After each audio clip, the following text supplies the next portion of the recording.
Bueno, muchas gracias, muchas gracias.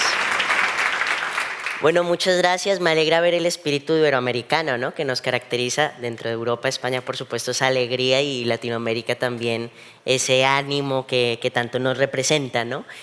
Bueno, me han presentado, ¿no? Mi nombre es Francisco Vera Manzanares, yo soy de Colombia, pero vivo aquí justamente en España, en Barcelona, desde hace bastante tiempo. Muy contento, la verdad, de acompañarlos, de estar hoy con ustedes. He estado estas dos jornadas pues aprendiendo, 2 jornadas muy enriquecedoras, muy valiosas, importantes conceptos, reflexiones, ¿no? Yo creo que ya todos estamos un poco cansados, ¿no? Aquí están los guerreros. Imagínense, un 31 de octubre, hoy no sé si hacen Halloween, la castañada o qué era lo que hacían de pequeños, un viernes además, y bueno, ya final de mes, ¿no? Final de mes, mucho movimiento, ¿no? Pero igual un tiempo muy importante para reflexionar. Muy pronto es la COP30. Ahora pasamos de 2 temas muy distantes, del fútbol al clima, porque además luego habrá una sesión que sigue, que continúa, que es la continuación, digamos, yo diría, ¿no?, de este tema precisamente de la crisis climática. Y bueno, después de escuchar a lo largo de estos 2 días muchas reflexiones, pero también un diagnóstico bastante, digamos, realista, ¿no?, bastante crudo, pues porque es lo que es, ¿no?, de la realidad. Hemos abordado y hemos escuchado pues sobre los retos de la transición tecnológica, de la transición energética, de la inteligencia artificial, sobre muchas cosas en realidad hemos reflexionado, y precisamente sobre el futuro, ¿no? Y aunque se ha abordado y siempre se menciona, ¿no?, dentro de esos retos y principales desafíos a los que la humanidad se enfrenta, yo quiero abordar lo que para mí, al menos, lo que desde mi punto de vista es precisamente esa mayor amenaza que hoy en día enfrenta la humanidad, que es justamente una crisis del no futuro, porque cuando hablamos de la crisis climática, pues no solamente estamos hablando, digamos, del aumento de la temperatura o de fenómenos meteorológicos extremos intensificados por la crisis climática, como ahora lo estamos viendo en el Caribe, como lo vemos muchas veces y cada vez lo normalizamos más, ¿no? Lo hemos visto el año pasado, lo recuerdo muy bien, en Rio Grande do Sul, ¿no? Unas inundaciones trágicas que dejaron a más de medio millón de personas desplazadas. En mi país, en Guainía, en varias regiones, hemos visto también inundaciones. En Bahía Blanca también, no sé si se acuerdan de aquellas inundaciones. Realmente las noticias van tan rápido que pasan cosas muy graves y como que pierden relevancia. Pero el punto es que la crisis climática es precisamente la crisis del no futuro. Es la crisis que ahora mismo tiene mayor potencial de justamente quitarnos aquello que más valoramos, la vida, el futuro, e incluso el presente, y ya lo está haciendo. La crisis climática, de hecho no solamente la crisis climática, porque se habla de la crisis climática, del cambio climático, pero es en realidad una cuestión mucho más amplia. Es una crisis planetaria, ¿no? Así lo ha definido la ciencia. Una serie en el 2009, una serie de científicos del Instituto de Clima de Potsdam se sentaron y establecieron 9 indicadores de los principales procesos ecológicos que regulan a la Tierra, ¿no? El clima es uno precisamente, pero también están los procesos biogeoquímicos, es decir, la cantidad de pesticidas, de fertilizantes que se utilizan, la deforestación, la acidificación de los océanos. El punto es que cada vez más nos acercamos a superar esos límites planetarios. Y superar esos límites planetarios implica activar unos puntos de no retorno que generarían pues situaciones cada vez más catastróficas, pero además también cada vez menos controlables. Cada vez nos da menos margen para actuar y para reaccionar y para adaptarnos precisamente. Y de ahí la importancia de la acción climática. Pero incluso si vamos un poco más de fondo y abordamos el problema desde la raíz, el cambio climático y la crisis planetaria, esa pérdida de biodiversidad, la contaminación, la crisis climática, no es por sí misma, no es per se el problema en realidad. Es más bien la consecuencia de un problema, ¿no? Y de un problema mucho más complejo, ¿no? Que es un modelo, es un problema económico, por supuesto, es un modelo de producción y consumo que básicamente maximiza y prioriza el rendimiento económico incluso por encima de la propia vida. E incluso uno podría plantearse ir más allá y aún más a la raíz del problema.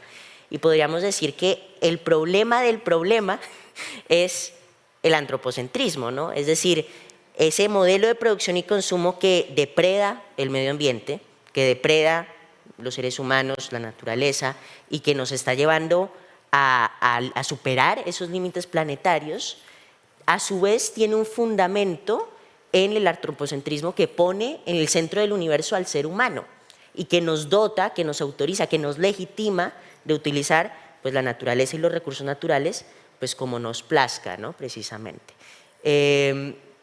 Yo creo que ahí está verdaderamente el problema y ese modelo antropocéntrico que se expresa a través de ese modelo de producción extractivista que nos legitima para explotar y generar un expolio de los ecosistemas, tiene aún más consecuencias porque se basa pues, en valores que son incompatibles con la vida básicamente, ¿no? Por ende, hablamos también de una crisis de solidaridad. De hecho, un concepto de una persona que ayer estuvo aquí mismo, el señor Borrell, el exalto representante, que menciona, y lo he escuchado varias veces, esa pandemia de inhumanidad a la que nos enfrentamos, ¿no?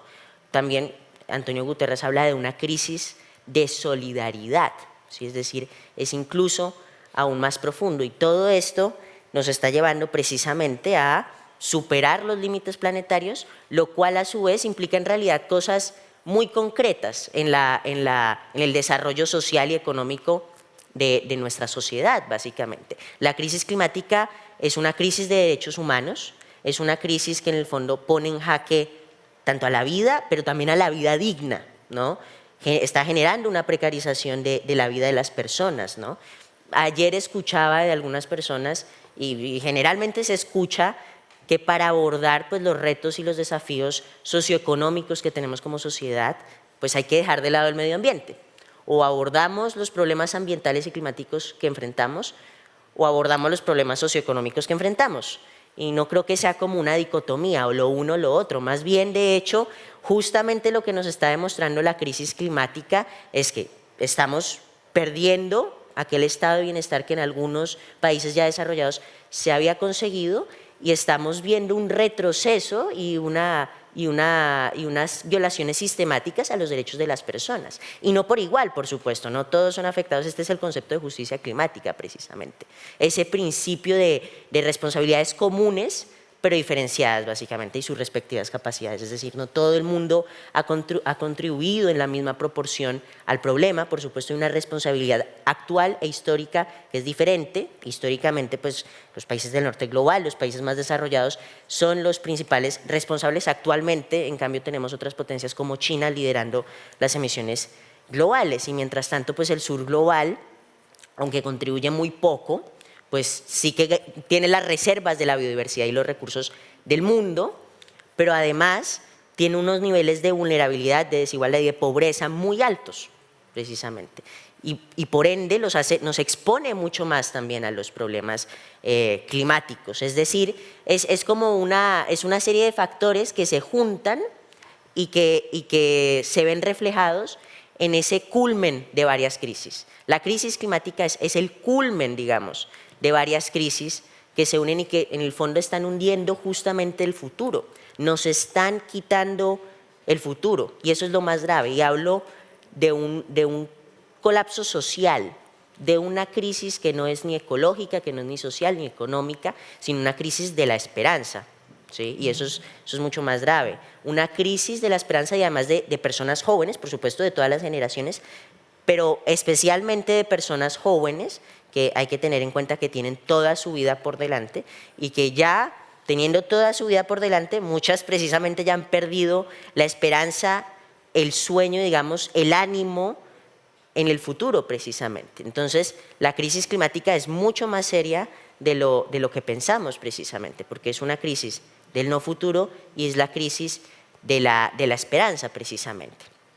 Por eso la ecoesperanza yo creo que en el fondo se convierte más que en una opción, en una necesidad para poder imaginar, para poder cooperar, que es un concepto bastante bonito, para poder cooperar en torno a ideas colectivas, a realidades colectivas como precisamente el hecho, el objetivo de construir un planeta pues más justo, más sostenible, más inclusivo, ¿no? Y poder establecer consensos, defender consensos que hoy más que nunca yo creo que están en riesgo. Estamos viendo además un fenómeno de polarización, un fenómeno en donde en nuestras sociedades cada vez más los extremos tienen más lugar en el debate público y los consensos se están perdiendo. Los consensos en el respeto a los derechos humanos, en el respeto a la vida precisamente, o en el respeto y en el cuidado del medio ambiente justamente. La crisis climática es evidente, no es el único problema que estamos enfrentando, pero sí uno de los que más atención le deberíamos dar. Estamos por supuesto viendo altísimos niveles de violencia, lo cual aquí también ya se ha abordado.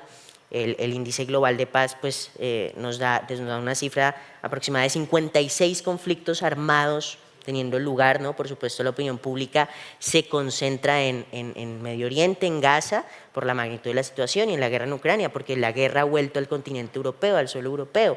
Pero tenemos, en mi país hay un conflicto armado, de hecho en Colombia hay un conflicto armado muy doloroso, interminable. En Sudán tenemos una crisis humanitaria de magnitudes y de proporciones inconmensurables básicamente, y sobre todo en el Sahel y en muchos otros lugares altísimos niveles de violencia, y a eso tenemos que sumarle de nuevo pues esas desigualdades socioeconómicas estructurales, ¿no? Que impiden que la sociedad pueda desarrollarse de manera justa, y eso lo que es un concepto bastante interesante, que es la retroalimentación negativa básicamente. Todos estos factores se complementan y, como lo decía de nuevo, están llevando a las personas que habitan estos territorios a perder la esperanza y a perder la posibilidad de imaginar y de soñar, que es lo que nos mantiene finalmente vivos, a la capacidad de cooperar en torno a ideas, ¿no? Que es un poco el concepto que nos da Harari en su obra de Sapiens, la capacidad de cooperar en ideas que pueden tener una connotación, digamos, destructiva, pero que también pueden digamos, servir, digamos, al bien común, básicamente, ¿no? Y ese es el camino que yo creo que como sociedad debemos escoger, el camino de la cooperación, el camino del multilateralismo, de la defensa de los consensos, pero sobre todo de la acción, la verdad, porque palabras se escuchan bastantes. A mí me dio bastante gracia que, bueno, en todas partes se escuchan hermosos discursos, bellísimos discursos, muy bien redactados. Ayer escuchábamos, por ejemplo, el tema de las ciudades, ¿no? Que es un tema fundamental. La población, cada vez más gente vive en las ciudades y en las ciudades costeras, además, hay que aclarar, hay que especificar. Y hablábamos de las zonas verdes en las ciudades, por ejemplo, aquí en Madrid. No es muy necesario ir a la Plaza del Sol, que la tenemos muy cerca y que está repleta de árboles, ¿no? Con ironía, ¿no? O en Bogotá, ¿no? Por ejemplo, que hablaban de Bogotá y hablaban de justamente la naturaleza que hay en Bogotá. En el fondo, la naturaleza yo creo que es un derecho humano, poder respirar. El medio ambiente sano, el planeta sano, limpio, digno, es un derecho humano que en el fondo lo que se traduce, lo que implica, es nada más y nada menos que tener ríos con agua, bosques con árboles, nevados con nieve, de tener un aire limpio, justamente un agua potable, que es justamente, aunque parece lo más obvio, porque un río no va a tener nada más que agua, es justamente todo lo contrario a lo que estamos viendo hoy en día. Tremendas sequías, un aumento de la deforestación y una constante, digamos, nostalgia y defensa de ese sistema que de verdad no da más, sencillamente porque es incompatible con la naturaleza, básicamente. El crecimiento lineal infinito en un mundo con límites no es posible, ¿no? Debemos precisamente colaborar, escoger no en base a sistemas del pasado, sino construir modelos a futuro, precisamente, modelos innovadores, nuevos modelos, visiones renovadas con los jóvenes, con la infancia, con lo que llaman futuras generaciones, pero que en el fondo también son presentes generaciones, y repensar esa linealidad y empezar a construir otras alternativas que nos den justamente ecoesperanza, ¿no? Yo creo que a eso se refiere la ecoesperanza. La ecoesperanza es, para digamos, darle una definición concreta, es una postura radical en términos de que no es radicalizada, sino que aborda la raíz del problema. Ahí viene la palabra radical. La raíz del problema, insisto, es esa crisis de valores que estamos viviendo en pleno siglo XXI, y que se ve reflejada en todos aquellos dilemas sociales que abordábamos antes, en la soledad, en la crisis planetaria, en el aumento de la violencia y en la pérdida de la posibilidad de dialogar para resolver los conflictos y las diferencias que tenemos, y más bien optar por la imposición y por el unilateralismo, básicamente, ¿no? Como lo vemos cada vez más en nuestro mundo. Por eso, entonces, la ecoesperanza es una postura radical en ese sentido, pero además que hace un llamado colectivo a todas las generaciones, aquellos que tienen más sabiduría, aquellos que han vivido más, aquellos con más experiencia, a colaborar y a cooperar entre jóvenes y mayores, básicamente, sencillamente, por el futuro, por la vida y por ese derecho fundamental que es habitar un planeta limpio, sano y digno. En el fondo, insisto, no es una cuestión realmente a estas alturas de discutir, es algo que está completamente respaldado por la ciencia, hay un consenso científico en torno a la necesidad de la acción, y a pesar, como lo veíamos antes también en el panel que fue bastante interesante sobre la alimentación y sobre varias cosas, y a pesar de que la ciencia es tan clara y tan evidente, por supuesto, a veces los intereses económicos nublan incluso la propia razón. Por ende, si no vale la ciencia, pues vámonos a los tribunales. La justicia también ya ha hablado. Este año vimos 3 casos, 3 opiniones consultivas en la mayor corte del mundo, en la Corte Internacional de Justicia, jóvenes del Pacífico, de los estados insulares, que son los que tienen el agua hasta el cuello, defendiendo una posición clara, y es que los estados y el sector privado, por supuesto, tienen una responsabilidad legalmente vinculante para responder a la crisis climática. Vimos también una opinión consultiva de la Corte Interamericana de Derechos Humanos, hablando de un poco de Latinoamérica, de las Américas, ¿no?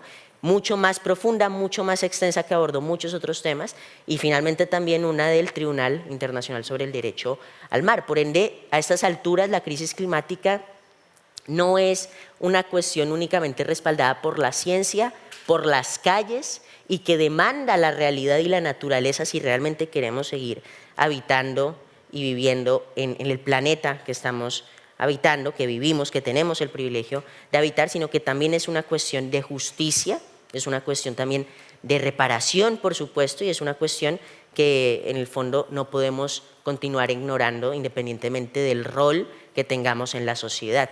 En un par de semanas, bueno, más tarde veremos la conversación, en un par de semanas, no, en 2 semanas básicamente, en un par de días ya, veremos el inicio de la COP del clima en Belém do Pará, lo cual es una gran fuente de esperanza, la verdad, es una gran fuente de coesperanza precisamente ver que sea en medio de la Amazonía, en medio de un lugar tan simbólico, tan representativo, tan importante para la región y para el mundo. Sin embargo, pues hay muchas dudas realmente. Ya tenemos claro que el futuro, y la ciencia, de nuevo insisto, lo continúa alertando y alertando con cada vez mayor fuerza. El futuro no es fósil, el futuro no está basado en los combustibles fósiles, pero tampoco es que el futuro sea fósil basado en el extractivismo, ese es el punto, no es solamente cambiar del recurso, digamos, no solamente pasar, hay un artículo del FMI que se titula, que creo que lo describe bastante bien, no es solo pasar del gran crudo a la gran pala, no es pasar del petróleo, del gas y del carbón como fuente de la matriz energética en el mundo al litio, al cobre, al manganeso y al cobalto, que sustentan la industria tecnológica y la transición energética.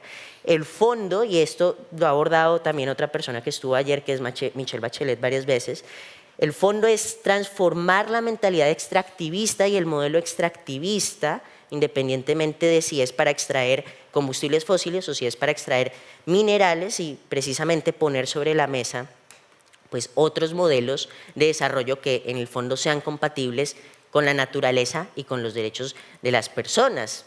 Tener en cuenta a las personas, hay que abrir este proceso y hay que acercar los procesos de toma de decisiones, que por eso es tan importante que la COP sea en Belém, precisamente en el centro de la Amazonía, porque están cerca además de los pueblos indígenas justamente que cuentan con ese conocimiento ancestral y con ese conocimiento tan vasto respecto a la protección del planeta. Hay que abrir esos espacios y traerlos, democratizarlos finalmente y quitar todas aquellas barreras que también son generacionales, que es una lucha que yo personalmente he dado justamente por quitar esas barreras adultocéntricas que en el fondo son las mismas que ha establecido el modelo antropocéntrico básicamente, que tiene una raíz en el patriarcado básicamente, en una manera de imponer los intereses de unos sobre otros por la fuerza básicamente, y que lo vemos tanto en adultos como niños como justamente en la especie humana sobre otras especies precisamente como la naturaleza. Incluso este debate es bastante interesante porque lo vemos también en la jurisprudencia, es que cada vez más hay una tendencia a reconocer la persona jurídica de los ecosistemas básicamente, de la naturaleza y en el fondo es absolutamente necesario porque justamente lo que nos ha llevado, insisto, es ese modelo que nos desconoce de la naturaleza y que nos pone a diferencia y desconoce la interdependencia de todos esos seres vivos que habitan en un ecosistema, en un conjunto de ecosistema que es el que sustenta la vida, que es el planeta básicamente. Nosotros hacemos parte de ese sistema interdependiente, interconectado y no podemos ignorarlo básicamente. Entonces el llamado es justamente a devolvernos a la naturaleza. Yo creo que de ahí proviene la ecoesperanza. La naturaleza nos da muchísimas enseñanzas, desde la resiliencia, que es un concepto bastante importante, ecosistemas completamente destruidos, completamente acabados que con el pasar del tiempo pues se terminan recuperando, pero también, y la naturaleza en el fondo se aferra a la vida, yo creo que eso es lo importante, perseverar y aferrarse a la vida y aferrarse a aquellos principios que debemos defender hoy más que nunca, pero también nos enseña justamente pues la perfección sencillamente de la naturaleza. El ser humano se ha inspirado para muchísimas cosas en la naturaleza. Yo vivo en una ciudad muy bonita que es Barcelona y como saben ahí hay bastantes referentes de urbanismo, de arquitectura, que precisamente toman esa inspiración en la naturaleza y en la belleza. Yo creo que vivimos tiempos llenos de bastante temor, de bastante miedo, de bastante desesperanza, de ¿cómo decirlo?, de crueldad, de brutalidad. Lo que vemos realmente es duro digamos, ver precisamente. Y la naturaleza ahí lo que guarda es esa característica tan importante que es la belleza, yo creo, ¿no? La belleza y que nos inspira justamente a seguir tomando acción y a protegerla y a proteger en el fondo a todas las formas de vida y a todas las manifestaciones de vida y defender una vida digna porque de nuevo, como lo decía al principio, defender la justicia social y defender la justicia climática no son dos cosas ni incompatibles ni antagónicas, sino que van de la mano y que justamente lo que buscan es garantizar una vida digna para todas las personas que habitan este planeta, independientemente de la edad, de la clase social o de cualquier otra condición que determina el entorno y el contexto que habitamos. Así que ese es el mensaje, a actuar con ecoesperanza, a actuar, a cooperar más bien con ecoesperanza, ¿no? Y de forma colectiva para defender finalmente la vida, los derechos de las personas y también los derechos de la naturaleza, como lo quería decir el día de hoy, como hablé de los ecosistemas y de muchos animales. En Colombia, por ejemplo, hay varios casos, el caso del oso chucho, que ha sido reconocido como sujeto de derechos, el caso de el río Atrato, de ríos, de ecosistemas enteros siendo reconocidos como titulares de derechos, lo cual le da otro tono a la conversación y nos permite avanzar finalmente en la protección de algo que debería ser un consenso, que de nuevo, como lo digo, es la vida, pero que cada vez se pierde más, ¿no? Ese es otro concepto bastante interesante, que cada vez más vemos cosas tan, digamos, fuera de lo normal,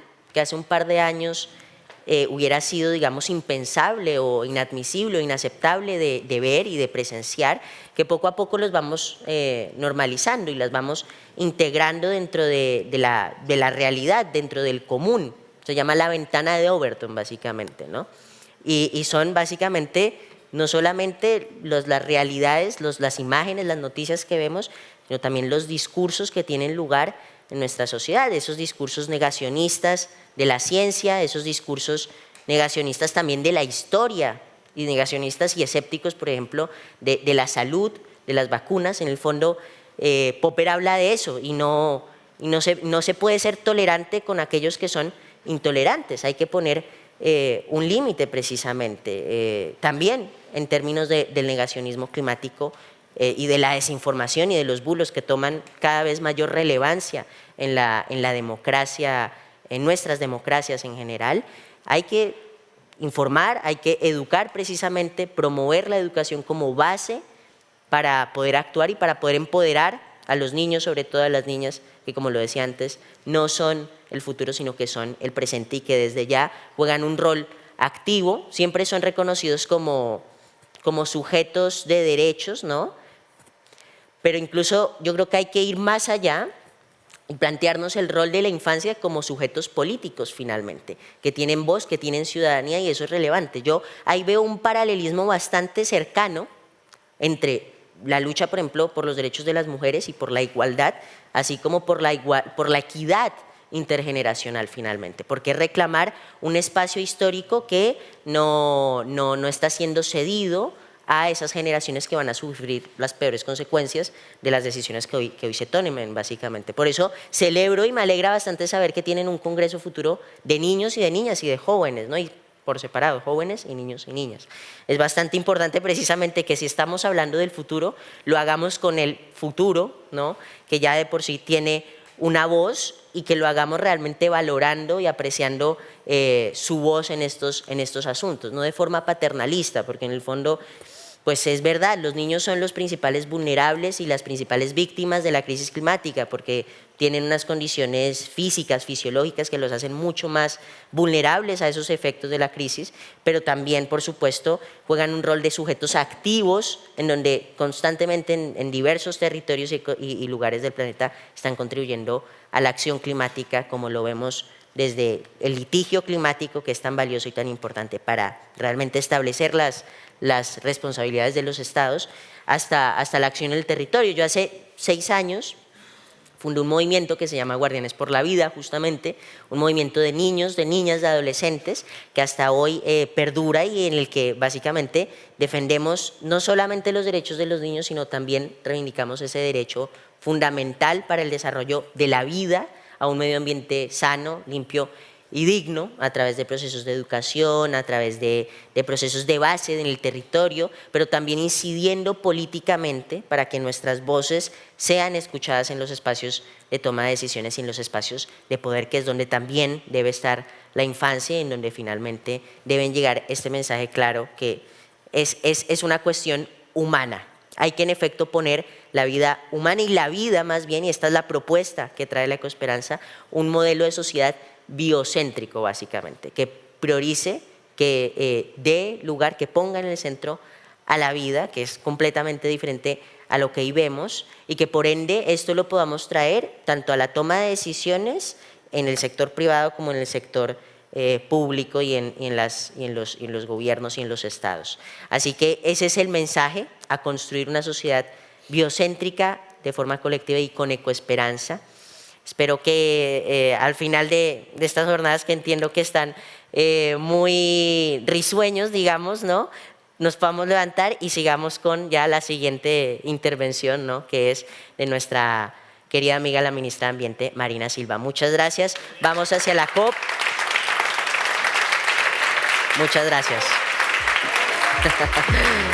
Gracias.